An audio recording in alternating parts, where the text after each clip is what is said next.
Hello everyone, my name is Greg Ritchie and I'd like to talk to you today about distance learning with Impact K-5 Social Studies, specifically some opportunities that we can utilize within the online platform for Impact when we don't have the ability to be at school and utilize everything as we normally would from our classroom.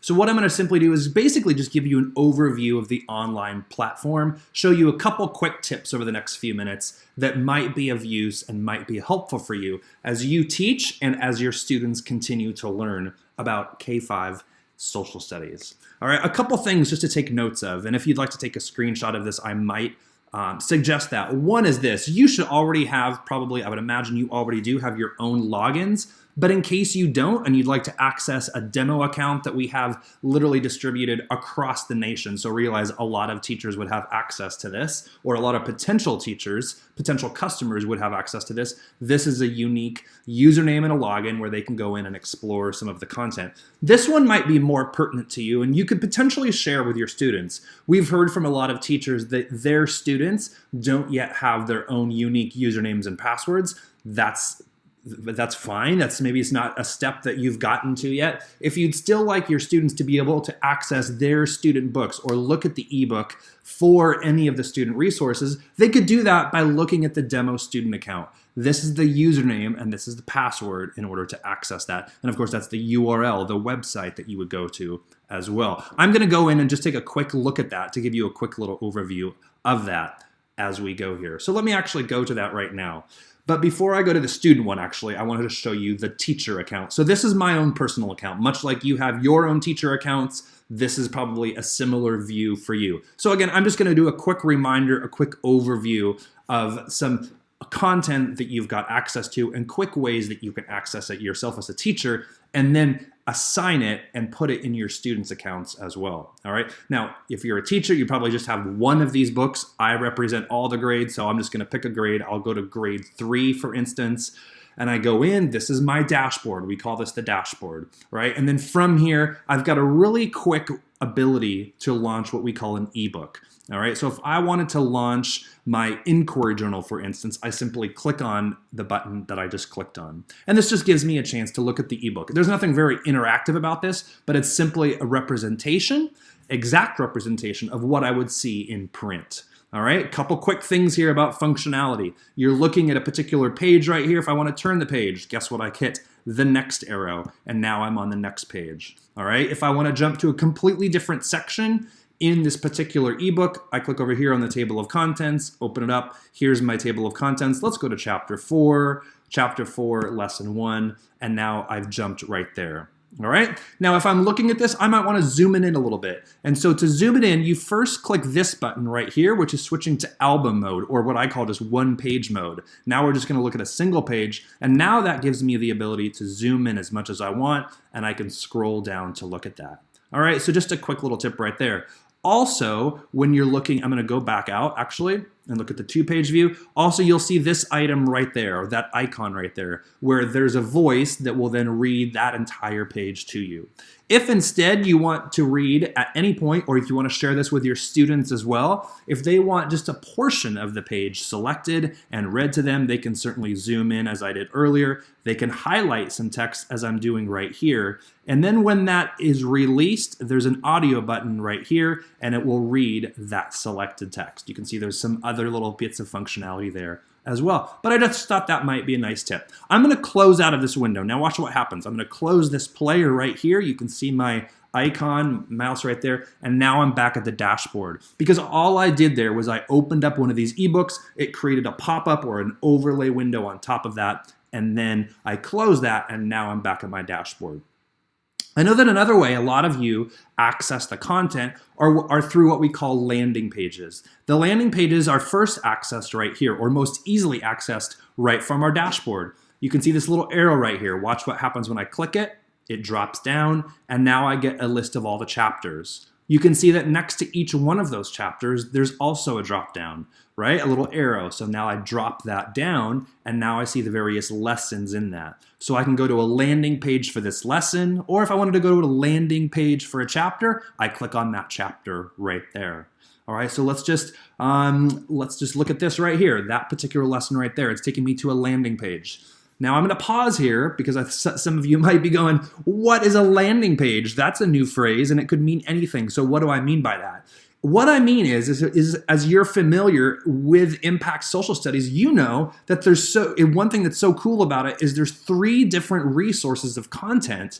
And so when we put that into a digital environment, it needs to be obviously in one area. And we call that area the landing page. So this particular lesson, chapter 2, lesson 1 from grade 3, of course, I'm looking at a landing page, which is a blend and a cohesive collection of all the content from all of those resources. Now, big picture, I always like to start big picture right here. As we look at this, we can see 3 big headings: engage, investigate, I'm going to close that arrow right there, and then report. You're going to see this in every landing page. I'll just show you that right now. Let me go to another landing page. I'll go to my table of contents. I can click on that arrow. Let's go to this particular lesson. You'll see every lesson has this ability where we've broken the content and grouped it into these 3 categories: engage, investigate, if I close that arrow, you'll see it better, and report. All right, following that instructional inquiry pathway. All right, so just a couple things here. This is common sense. You're all such bright teachers that we get to work with. So just obviously collapse all. I can collapse them all, or expand all as I did a second ago. Here's all the different chunks from those resources, including the teacher's edition, that are part of this particular lesson. All right, so as I scroll down here, you'll see this. So I encourage you to maybe explore this on your own too. Take your time. If you're home from school this week, take some time and just become more familiar for that purpose alone with Impact Online. So I'm going to collapse all of them again.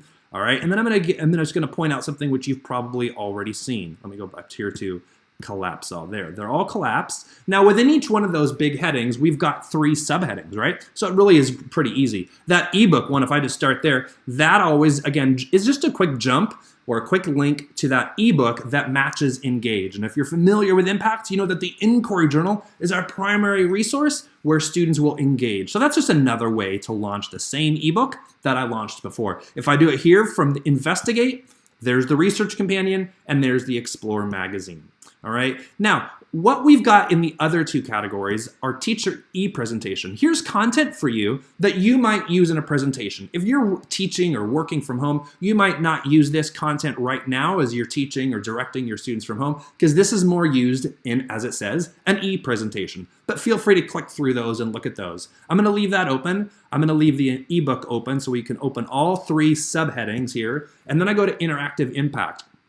And these are resources that, again, you can use in your classroom within this launch presentation that you would use in order to take all the content that you want to use on that particular day of teaching and put it into an easily ready-made presentation that you just click through. This is more content here that you would do. These resources down here that are under interactive impact, are always going to be a little bit more interactive. They're always going to be things where maybe a student will write in a box to answer a question, or circle something, or use a little flip card, or things like that. I just encourage you, I don't want to make this video too long, but feel free to just explore some of that on your own. All right, now I'm going to open those back up again. I didn't mean to close it, because on each one of these resources, you see 2 options that are marked with a checkbox. The first one is include in presentation. If you're teaching from home, we don't need to talk about that right now because this is probably an in-class presentation. But the other one is really important. It says add to student page. What this indicates is that if you already have students set up in classes, and you would find that and know that by looking right here where it says roster. I encourage you to go to your own accounts, look at roster, and you would know then if you have classes set up and if students have their own accounts, when that student in that class logs on to their Impact Online, they are going to see resources that are only ones there that you as a teacher have wanted them and designated for them to be able to view and see, which is so great because it gives you as a teacher power and control in what your students are learning, as opposed to them being able to watch every video and look at every lesson and take every test whenever they want, right? And then that wouldn't go at the pace that you would be guiding them through otherwise. So we've put that control in there. So just be aware of that. You'll see a lot of these resources come predetermined. The default is that they're already added to the student page for that lesson because it's just core content. Most likely you're going to want to include it. There's that ebook. That's going to be on that student page.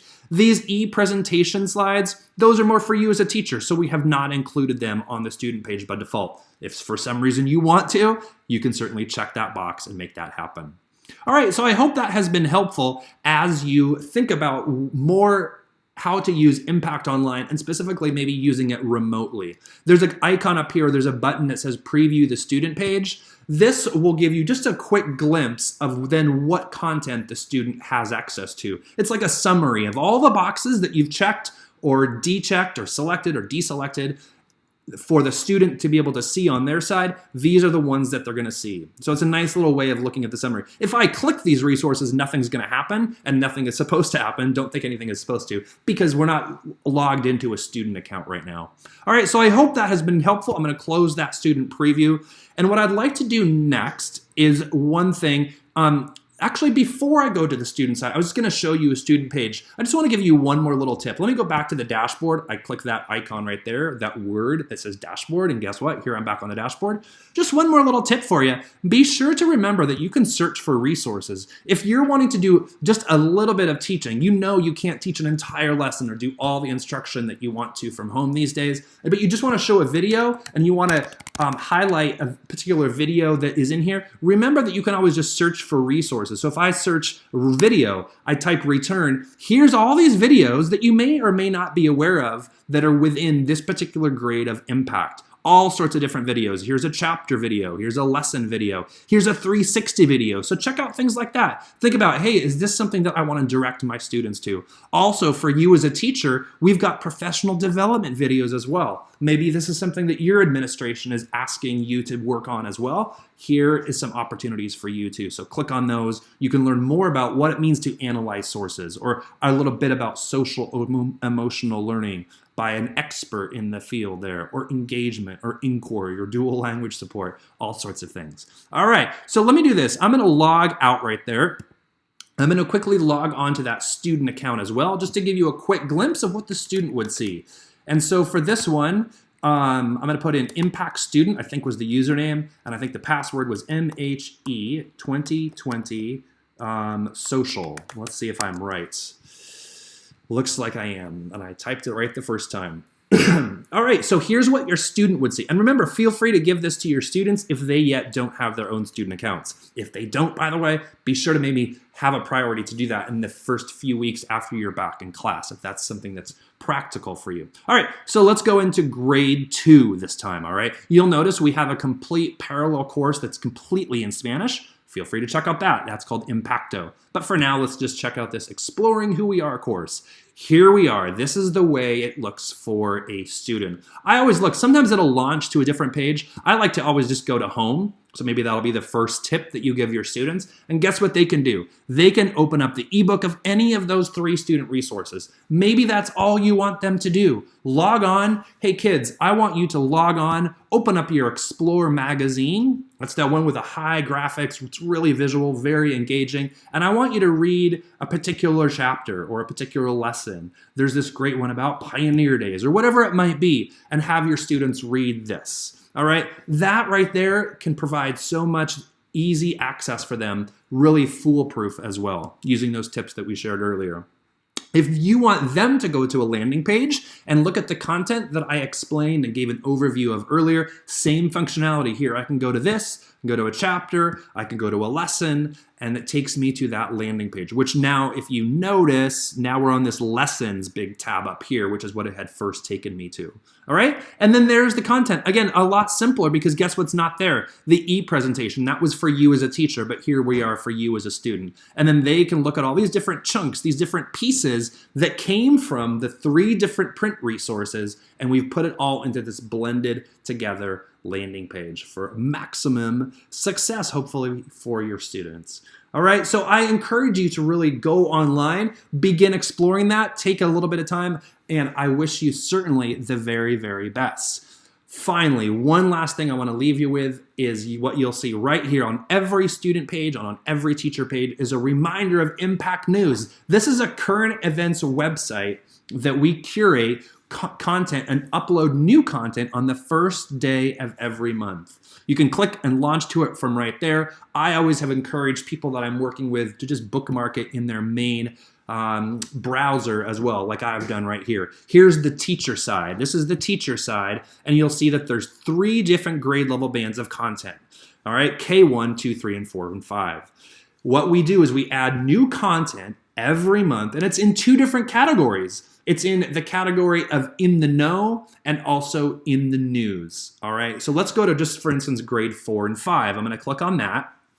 Here's the overview for this right here. And you'll see some highlighted topics right here. In the know. These are ideas and topics that relate to maybe the current time that we're in, the month that we're in. We're in March, all right? Or just what's going on. And then in the news is literally events that are happening right now and ways to talk to our students about them. Look at this one here right there. How does the government help in health emergencies? Something that's really obviously relevant right now, so you might check that out as well. So just be aware that there's content and we put it in the know, in the news. There's also content that's connected to science as well, in the know and in the news. So I encourage you to certainly check that out, and maybe that's another way of being sure our students are knowledgeable and active and engaged, even in this time that we're in right now, where we're maybe not at school. You'll see too, by the way, every one of those articles is in Spanish, and everything's always archived, so you can go back and check out from the past.